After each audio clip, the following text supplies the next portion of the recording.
Hello, everyone. Thought we would talk about narcissistic hoovering. Um, why is it called hoovering? It comes from the term of the hoover, like a vacuum cleaner. You're being sucked back in. Now, this is just a general simple overview. I thought it might be worth covering as a lot of people are falling, their relationships are breaking apart. A lot of people are finding it harder to be in a relationship. And so hoovering is something which will probably be on the rise and more likely, or you can expect it to be happening more frequently. So this is a bit of a cautionary live stream for those who might not be aware of what's to come. And we will, normally I like to write out articles, but today I just thought I would go with what comes to mind as we go along. I've already got a short checklist, so we'll start with the basics. So a little more description of what is a hoover. So you've been in a relationship, it's terminated.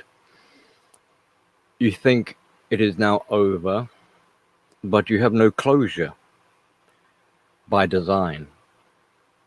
And so you are prevented from essentially moving on freely with your life. For the narcissist, you're put on a shelf. You are regarded as an object, a utility, an item. You are not a person.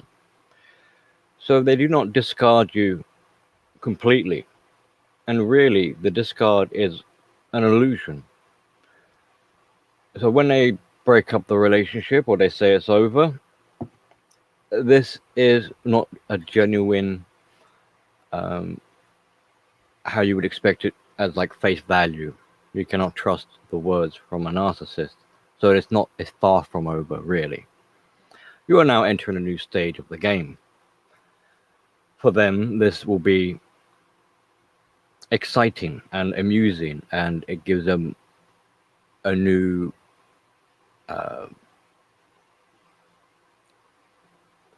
use out of your relationship, because your relationship was not supplying them with the adequate amount of fuel it once was. Things were petering out. So the quality of your fuel or your supply was diminishing. You're slowly breaking down as a object or utensil. You were no longer up to standard.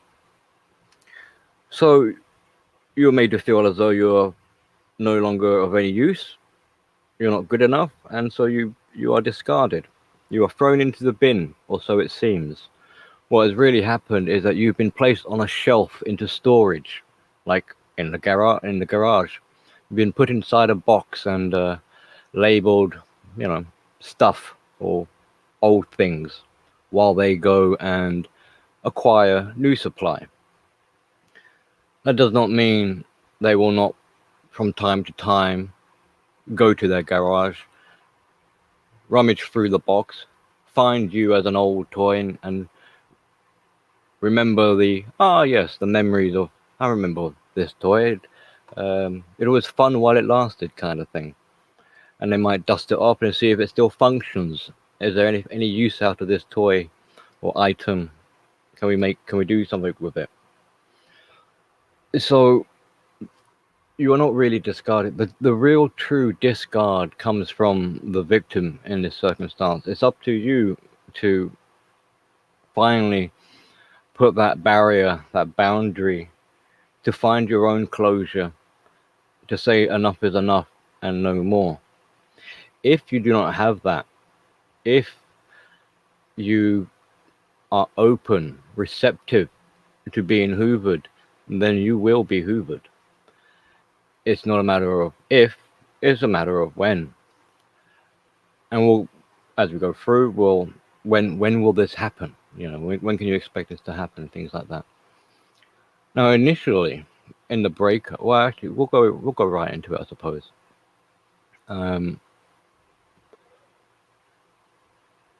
Initially, as the breakup is taking place, towards the end of the breakup, they're noticing that your quality of supply is going down, and they're not helping the situation. You know, they encourage the acceleration of your demise, which puts them in a bit of an awkward situation, because now they're going to need to acquire new supply to satisfy their needs. So usually they'll start to cheat, or they'll be looking around for other sources, while typically the victim is becoming more desperate, isolated, despair, and things like that. So when the breakup does happen and they say it is over and you're now discarded, there's typically someone else that they'll quickly move in with, and the pattern tends to be they'll quickly marry to lock down the new supply. And with the new supply, they can now, in a false paradise, kind of look upon you and try and make you feel shame and devalued, and like the problem was all your fault and not the narcissist. Because obviously the problem can't be the narcissist if they've managed to get a new supply and now they're married. From the outside exterior, it looks as though the narcissist is a fine catch to be with. Of course, this is all a facade and an illusion, but for the unaware, it's very painful, and those spectating will not realize that it's all a manipulation. So the victim feels shame and extra guilt, and they feel a deficit. They feel like there's something wrong with them.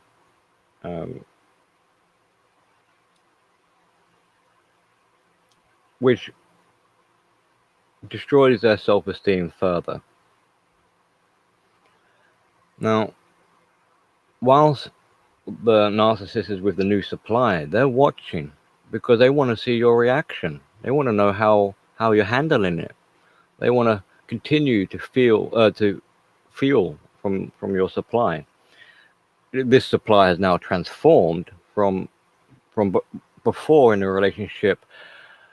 The original victim, the initial partner, was giving, like a kind of positive supply. They're trying to bend over backwards for the narcissist and please the narcissist. They're trying to remind the narcissist of the love bombing stage, the golden times, the honeymoon period. And this is another reason why the honeymoon period is a creation to leave the person with an imprint, a long-lasting memory, so that when you look back, you have cognitive bias. You forget all the bad things that were done to you, and you're trying to hold on to the good memories. So in that desperation of the breakup, the victim is in a mess, for lack of better words. And they're pleading with the narcissist not to go. Typically, they're pleading with the narcissist not to go, to remember, to think about the golden times, to remember what we had. Could we possibly work on this and go back to it? And a bargaining period may come into it, where the victim is going to take on the additional responsibility and say, I will change, I will do as you want, just please come back to me, I need you, I love you. So the narcissist is loving this. And once they distance themselves from the victim, and they're with their new supply, their fuel meter, the gauge on their fuel meter has skyrocketed. So they've got the fuel from someone who is desperately telling them that they're wanted and needed, and at the same time the victim is saying, I can't live without you, I'm a piece of crap, sort of thing. So they're putting themselves down whilst putting the narcissist up. And the new supply is seeing that this narcissist is someone who is highly regarded. So the output from the new supply is at maximum level already. They're being swept off their feet with the love bomb and future faking and false promises. So the new supply is unsuspecting of what's going on. And there in between is the narcissist just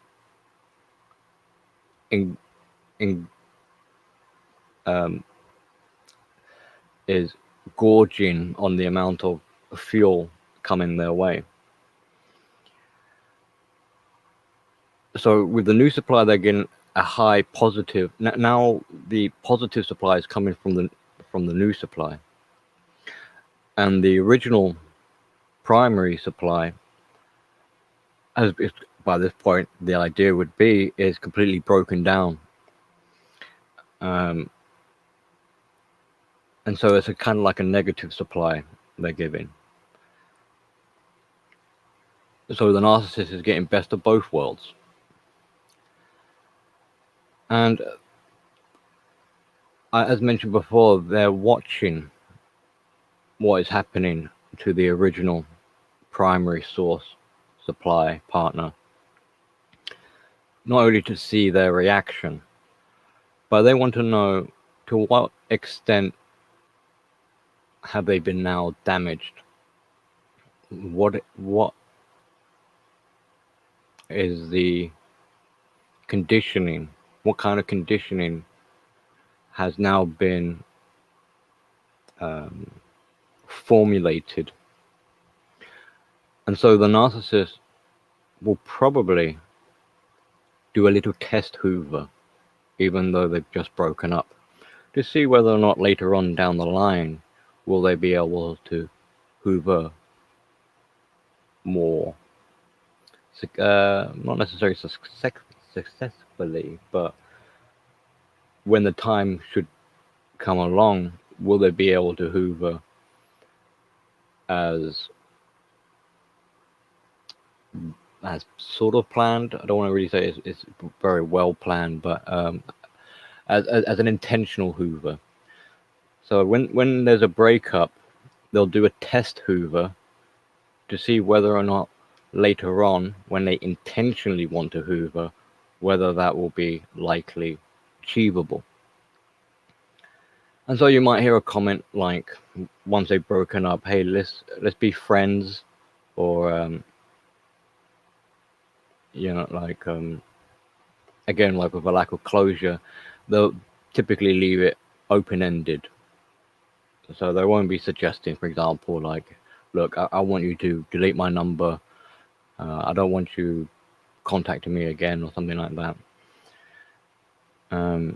So they'll be watching, and they could also use flying monkeys to observe what is going on their behalf. And then there'll be a period of what would appear to be separation, because now they need to let the pain settle with the old supply, to fester, and again, fuel is being extracted from those tears. And at the same time, the narcissist can't be everywhere at the same time, so they need to condition the new supply, because it's not going to look very good if, for the narcissist, they're trying to convince a new partner, however they're still spending a lot of time checking on the old partner. So a lot of these checking up reconnaissance missions and checking social media and maybe a driving past where they live or where they work or things like that, it will be done covertly on the sly. And what will happen is, at some point, cycles repeat. And what happened with the initial supply, the primary victim, is going to happen with the secondary, the new supply as well.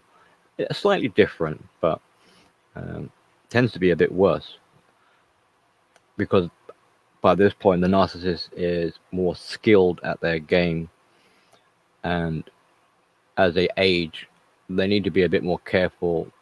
They can't discard supplies as easily because they need a new supply on the ready for them to, well, I won't say sort of attach. They're not really attaching to them, because if they were attached, you wouldn't discard, but to monkey branch over to them. And usually the new supply is going to get, over time, is going to see even more of the narcissistic traits and the abuse that is a certainty to follow. It's not a if, but it will happen. And a little bit more about the secondary supply. Typically, a narcissist will downgrade when they move to a new source. How so? Because it's easier for them to manipulate someone. Like if you go back, all right, so if we go back to the primary relationship and things were wearing out,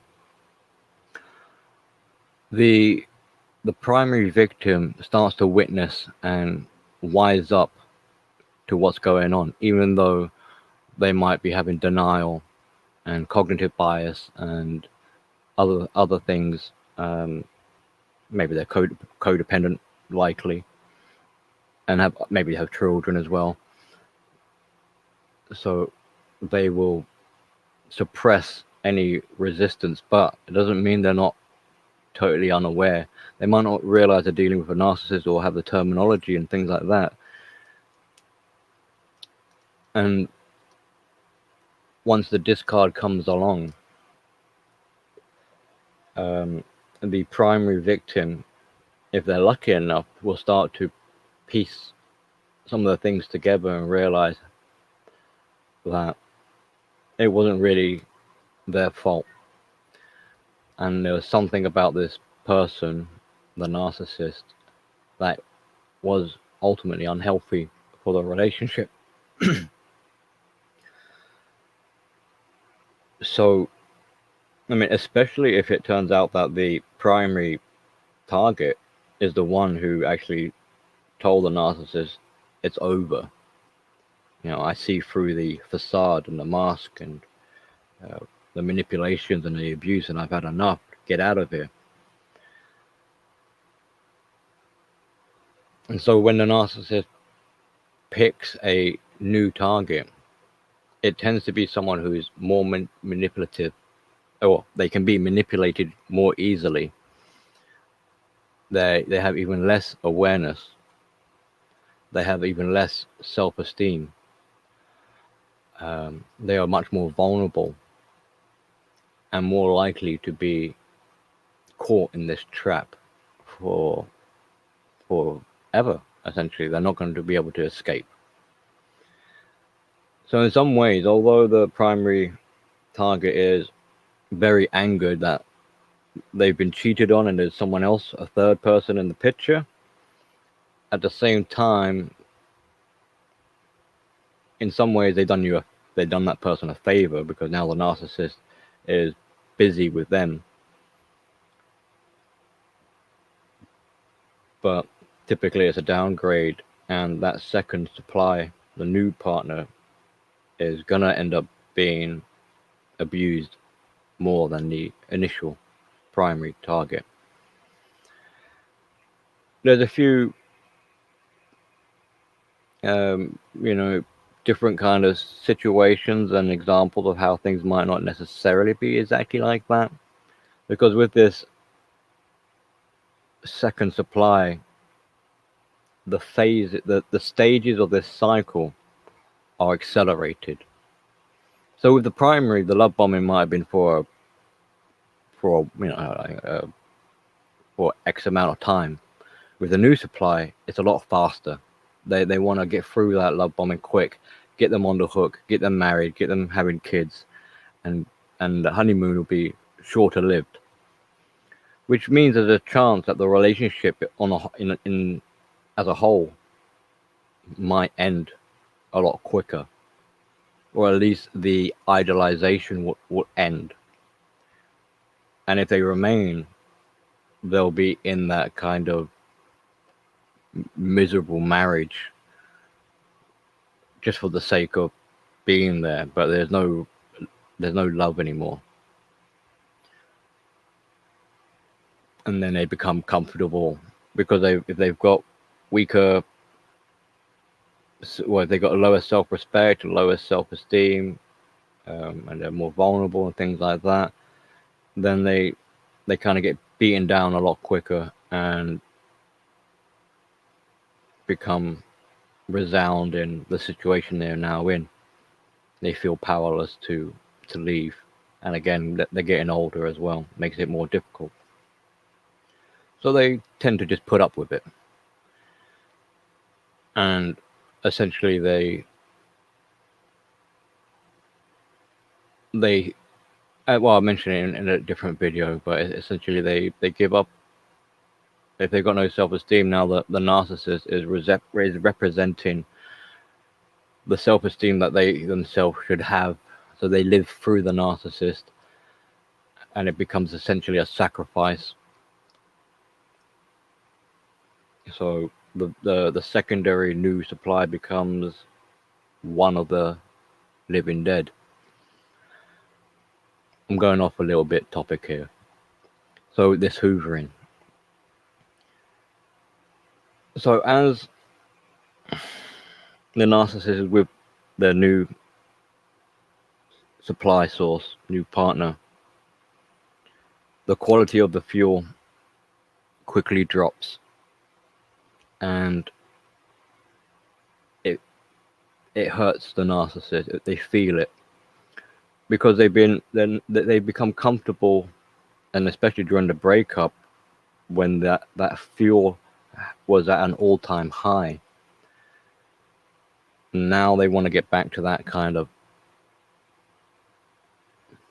like euphoria.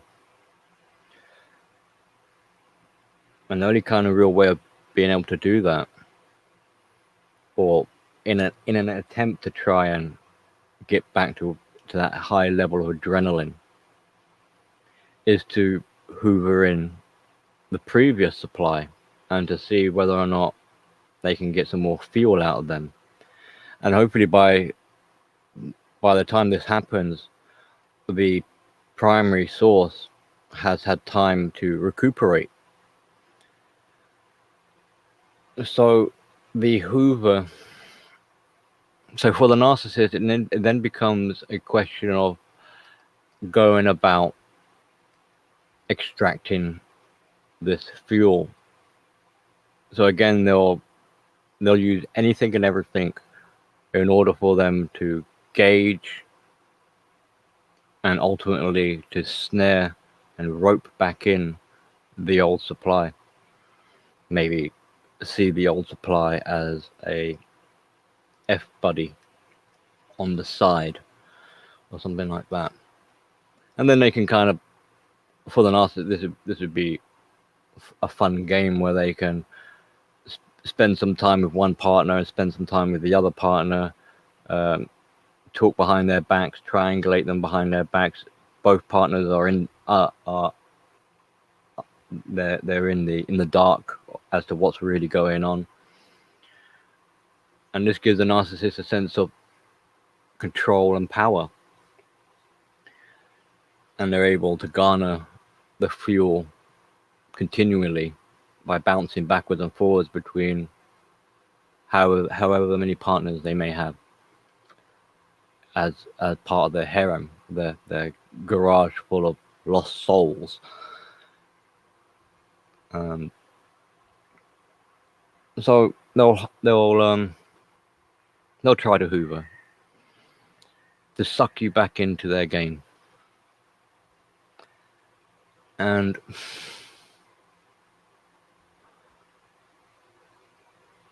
you need to be aware of what's going on. There's the obvious kind of signs of what might be happening, as in we already covered, like as we just covered.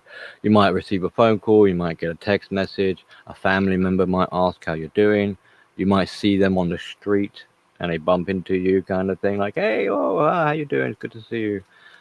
And the line of questioning that victim can expect to hear will be quite probing. They're trying to assess you. They want to know if you've got a new girlfriend or a boyfriend, for example. Have you moved on? Have you been going into counseling at all? So it's not just being like a friendly curiosity, just seeing how you are. It's how can this be used against you? So the narcissist is self-driven, the selfish side of them. They want to know how functional you are as that toy that has been placed on the shelf. Do the batteries still work in you? Have they leaked acid? Do you still make the sounds and lights and the movements that you once did? Is all that's required is just a little dusting off? Can they be polished up a little bit and played with again? Can I play with this toy with the other toys that I've now accumulated and have a bigger, more fun game? Now for the victim, it gets a bit more psychological, because I quite often hear people ask, why is it I haven't been hoovered yet? They're wanting to be hoovered. And why is it someone would want to be hoovered? Because this is the sick joke behind it. Is they want to be hoovered because it gives them a sense of validation, because their self-esteem is now low. So if you're being hoovered, if it's perceived that you're now wanted, it makes you feel better. It makes you feel like, hey, I've got some sort of value. When in truth, it's actually a insult to be hoovered. To have a narcissist attempt to hoover you implies that you are hooverable.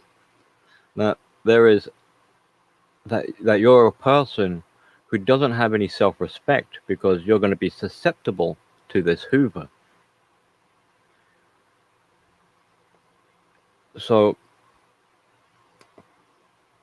it's not a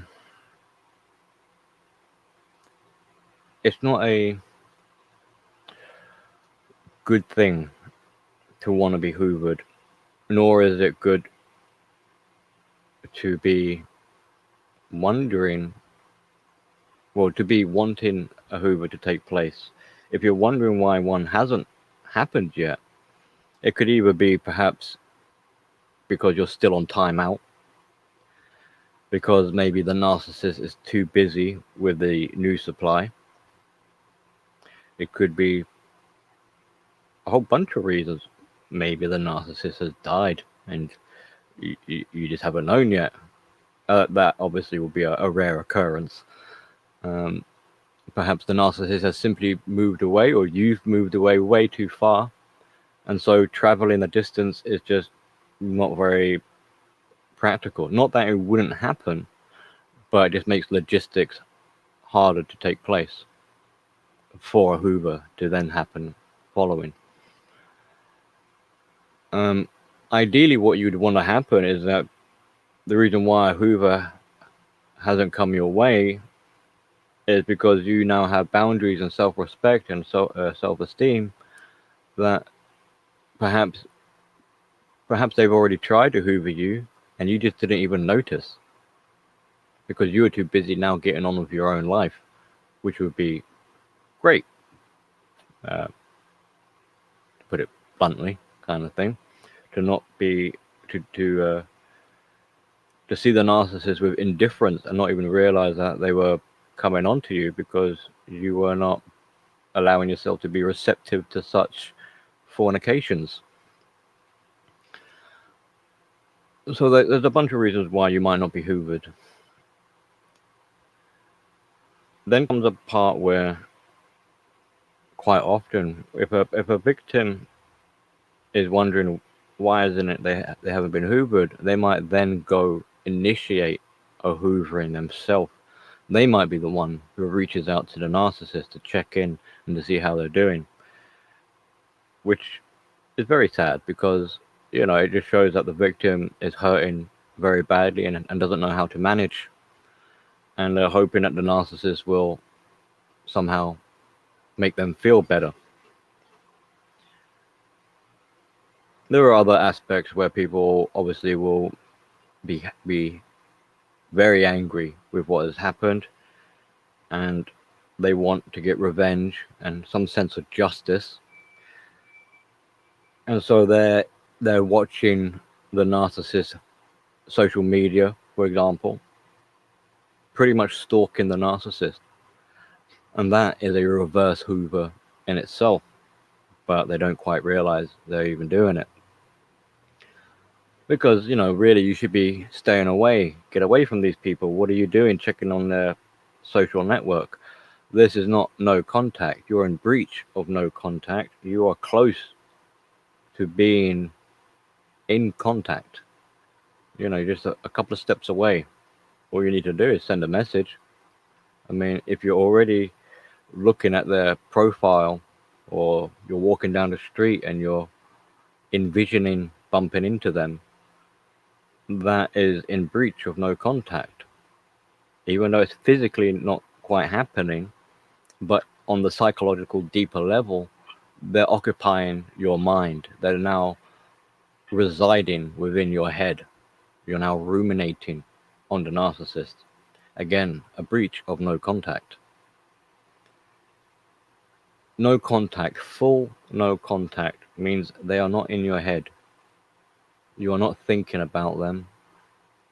You are not checking social medias, or I think you understand what I mean. As far as you're concerned, they don't exist, really. Because you should be getting on with your life instead of diverting resources and energy wondering about the narcissist. Even the obsessive acquisition of knowledge, trying to understand what this disorder is about and why these people act the way they do, in some ways is a breach of no contact. Because once you know, what should it really matter? What is this obsession you have of needing to know the narcissist inside out and how this applies to the person you were once with? So as you think, and so you give it life, and that is why it's a breach of no contact. Even trying to study the subject of narcissism, and in that way, the narcissist that you try to get away from and despise and say that they're evil and all this, not to make it sound like a competition, but they've kind of won because they've infected your mind and they're in your head now. And with you reminiscing and analyzing and all of this and trying to acquire the red pill knowledge, it is preventing you from just getting on with your life now. So these are Hoovers in different forms and how they can be very ingrained in someone's psyche, how they can weave their way into the structure of your mind, the wiring of your mind, where your mind has been hijacked and you are no longer in self-control, or you are no longer exercising self-control. You are being controlled. And with addiction and conditioning, it is hard for the victim to break away from that. Because in the absence of the narcissist, they need to find comfort and security or reassurance in some other form. And they believe that in order to understand all this knowledge or analyze and decipher and everything like that, that will bring them the happiness that they're seeking, not realizing that no, it will not. Because there is no way to happiness.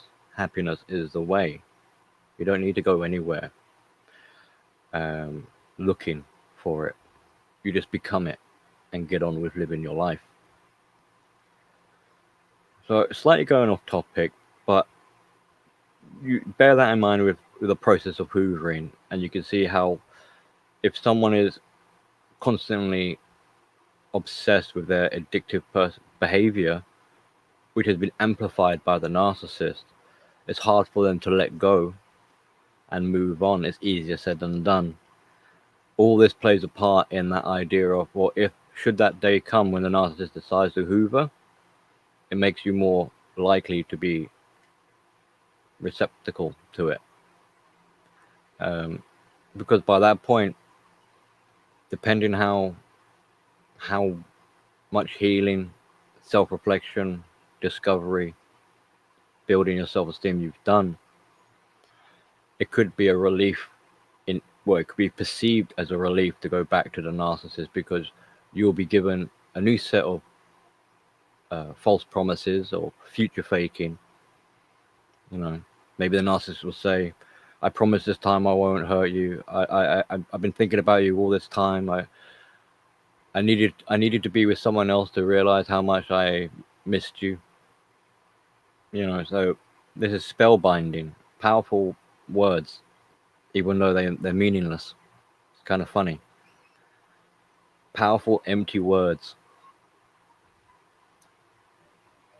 And so what can you expect if you are hoovered? Well, you can probably expect in the beginning you'll be taken to cloud 9. You'll be relieved. Everything will be blissful. It'll be lovey-dovey, But again, that'll be short-lived, and quickly you'll be devalued and be close to being discarded again. And this time round, the damage will be extra painful. To what extent? Bit hard to say, but it's not going to be good. It's not like, I don't think I've ever heard anyone say when they went back, things were, they lived happily ever after, like a fairy tale. There is the suggestion that typically, at least before,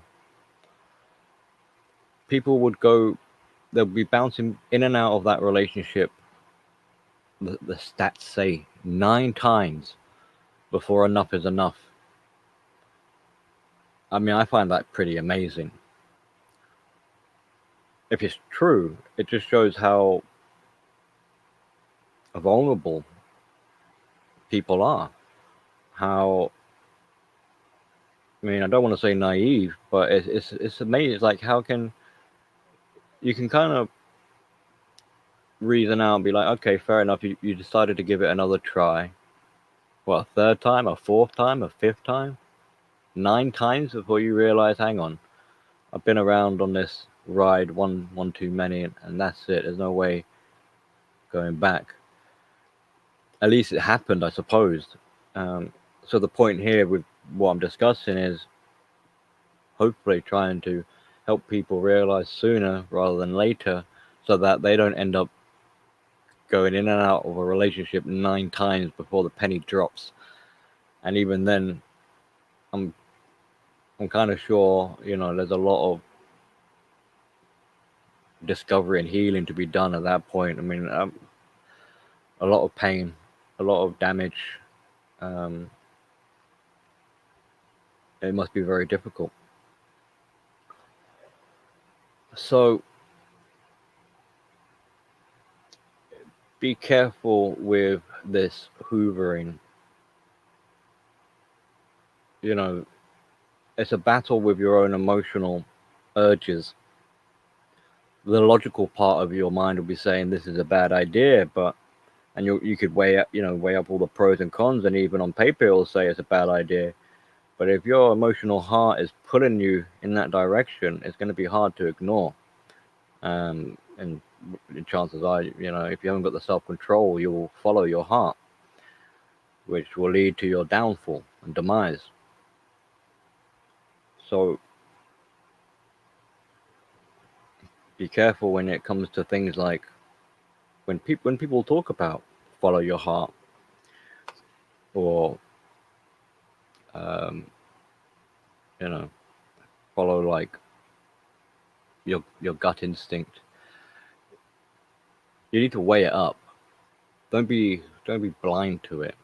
Yes, sometimes your intuition can be spot on. Yes, your gut instinct can be warning you about something, but it still doesn't mean you don't question it or weigh it up with other information you have available to you. It doesn't mean you shut down your brain and not do any processing anymore. At the end of the day, you're the one that wants to be in control. You are the captain of your ship. So you need to take that responsibility on a bit more seriously with the decisions that you decide to make.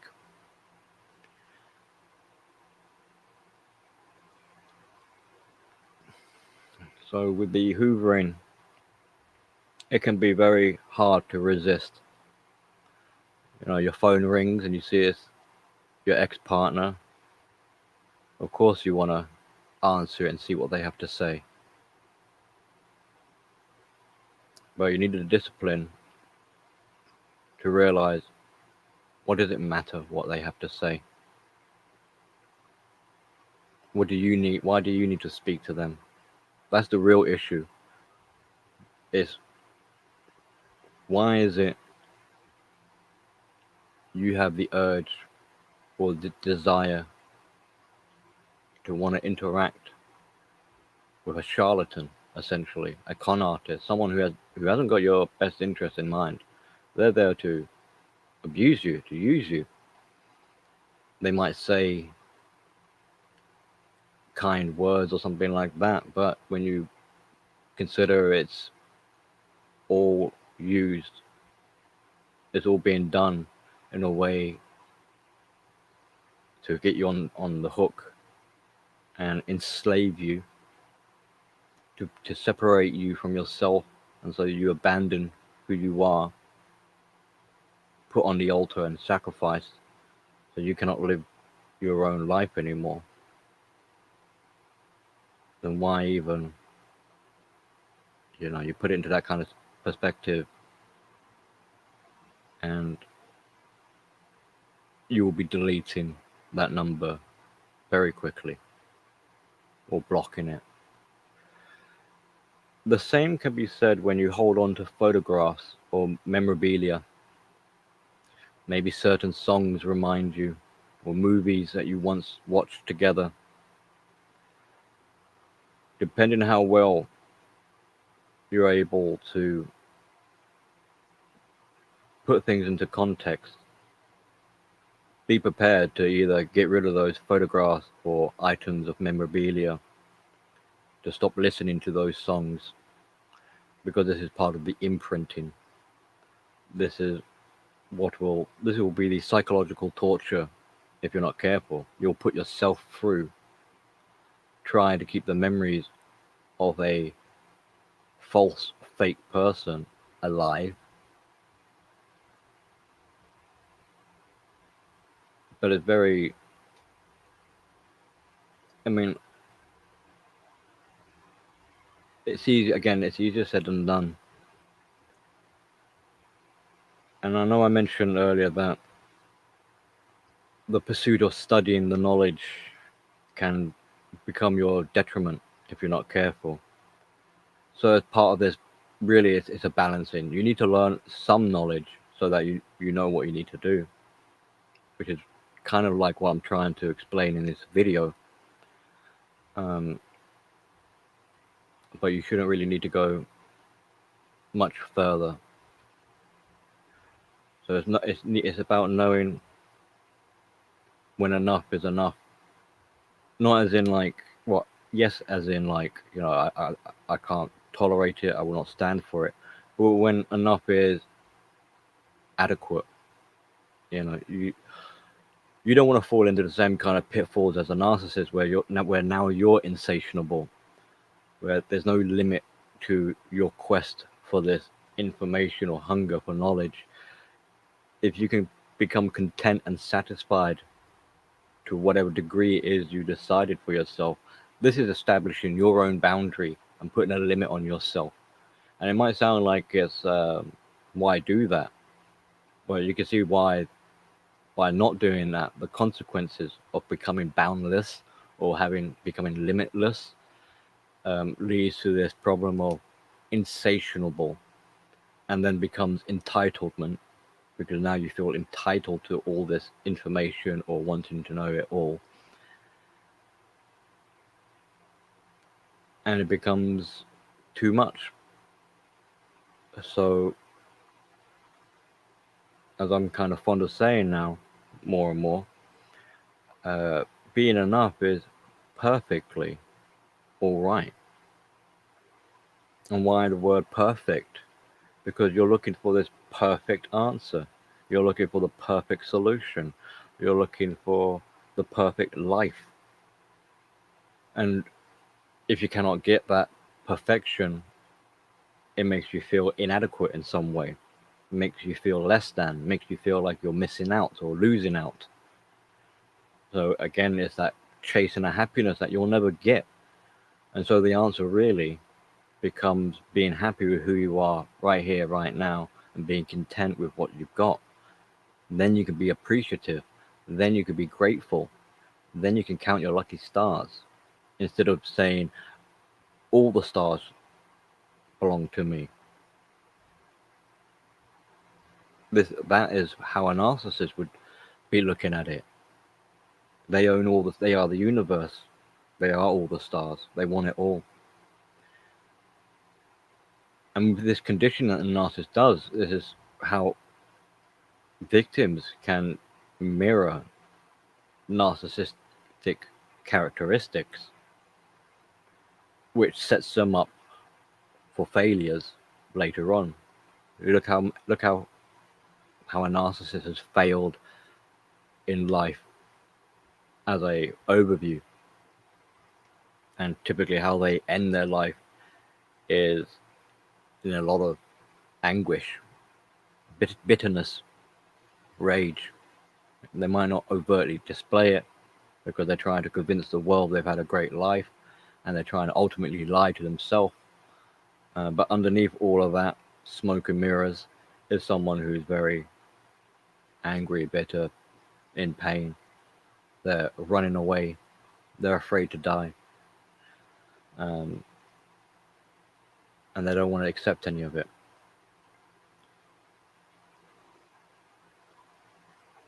So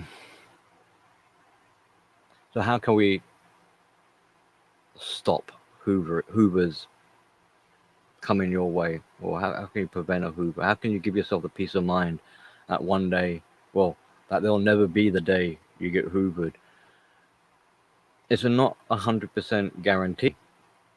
And this is, again, where you would have to find a comfortable level of knowing that there is a possibility. On your deathbed, you could be Hoovered. It's about being able to live among the sharks, or living amongst danger, being able to incorporate that and factor it in, and not letting it deter you in any way. Now, humans are pretty good at mastering fire, for example. So if you see something smoldering, most people don't panic that quick. They kind of assess it and realize what's going on. Maybe they put the flame out. And so you don't want to become a jittery mess at the idea of a Hoover at any point in time. You're going to be scared of your own shadow at that point. So what you need to do really is to um, no, well, to begin with will be to learn to self-soothe and to calm down, calm those anxieties, because the victim will be in an emotionally heightened state. And emotions play a huge part in all of this. We like to think we understand our emotions, and perhaps maybe we don't feel them to such an extent, but really we do. We're just not quite in tune, or we disconnect from our emotions because it becomes a painful process. And this whole healing self-discovery journey is about understanding your emotions, why it is you feel sad, why is it you feel lonely and you need company and companion, and why is it you're afraid. What does love mean to you? Why is it you want to be loved, and things like that. Those are the deeper questions when it comes to, those are the more important questions really than all this. What is a narcissist? Why is it they do whatever it is they do? How do they become the way they are? Um, are they evil? Are they demonic? Whatever. All this attention is on the external them. Why are they like that? Why did they do that to me? Why do they hurt me, and things like that? Not enough attention. Notice how it's all external. Not enough attention is looking within, the internal. And that is where your answers, or those are where the profound questions should really be asked, and is where you'll find those answers that really matter. Because it doesn't matter about them, it matters about you.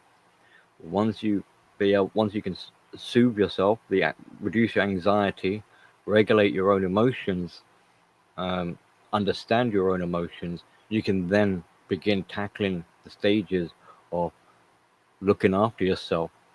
And in turn with that, that starts building up a sense of self-worth, self-esteem, um, dignity, respect.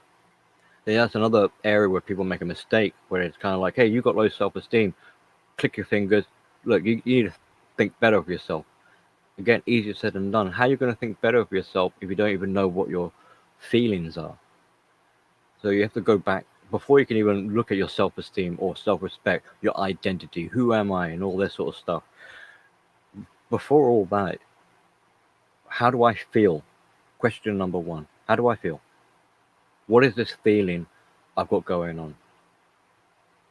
Likely it'll be, I feel confused. I feel lost. Why do I feel lost? See what I mean? That is getting your bearings. Where do I, then you can start going into the like, well, where do I fit in all of this? Well, who am I that is trying to fit in this world of emotions? And it starts putting things into context. So how to stop the hoovering is essentially the simple strategy will be, right, like block your phone, um, get rid of mutual friends if possible. Most likely you'll have to say goodbye to families as well. If you're working together at a job, or get a different job, you know what I mean? If you might have to move town, throw away memorabilia, stop reminiscing, stop digging up past memories in excess. I mean, you might do it in order to, as part of self-reflection, to wonder what's going on, but everything is about balance, and you've got to factor in the excessive, excessive obsessive compulsion that people go through, because you're someone who is poor boundaries. You don't know when enough is enough at this stage. So people who ruminate, go a bit overboard with it. Now there are a heap on the floor, crying their eyes out, eating ice cream, remembering about the times they were eating ice cream together. So that would be like the superficial kind of level of how to prevent a Hoover. If they ring you, don't answer. And then you kind of go on to like a deeper level of, you start exercising, you start controlling your thoughts and your mind. You don't let your thoughts control you. And then finally, there might be some other stages in between here, but ultimately, finally, whatever, is you start to heal and you get on with your life. That in itself is a protective element to hoovering, because your wellness for a this is why narcissists avoid healthy people, people who have self-respect and boundaries. Well, one, narcissists are lazy and they want ease of access. So someone who has put themselves together well is going to be hard work to penetrate. But not just that, but your self-esteem, your aura, your energy, as a friend would say, your frequency and vibration will be on such a level that for a narcissist to attempt to want to try and hoover you will trigger the shame response within the narcissist. They will injure themselves trying to hoover. You will be like bad medicine in a way. At that point, for the victim, who is now who by now should no longer be identifying themselves as a victim, they're free. They really are free to now live their life.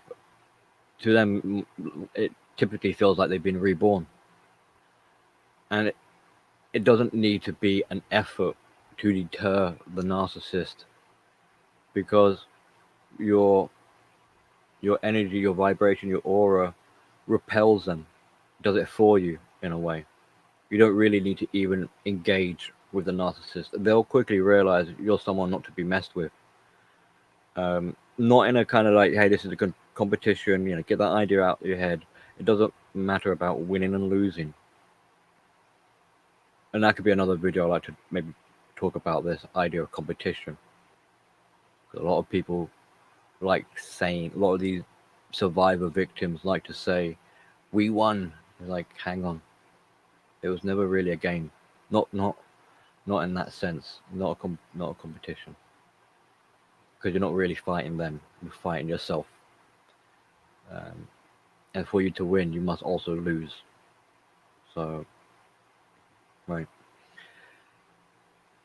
But anyway, so that's how you typically will prevent hoovering in the future. And it means it's with that healing and doing all that hard work and being committed and things like that, it means you're not only protected from the ex-narcissist who's trying to hoover you, but you'll also be protected from any and every narcissist who is trying to hoover you, because your self-respect will kick in and will basically speak on your behalf and be like, hey, no, I ain't gonna let that happen. I think better of myself than to allow you to undermine and manipulate me in such a way. I will no longer betray myself and become detached from who I am, become fragmented, to allow you to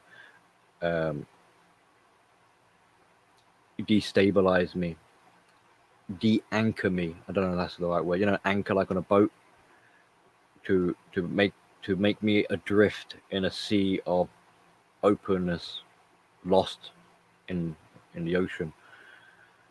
So you won't let that happen. Now I'll have a quick look to see if there are any questions that people may want to ask, and then I will shut this stream down. Any questions? No? Then I will thank you all for watching. I hope that was informative. If there are questions, you want to leave them in the comments, please do so. I will try to answer them for you.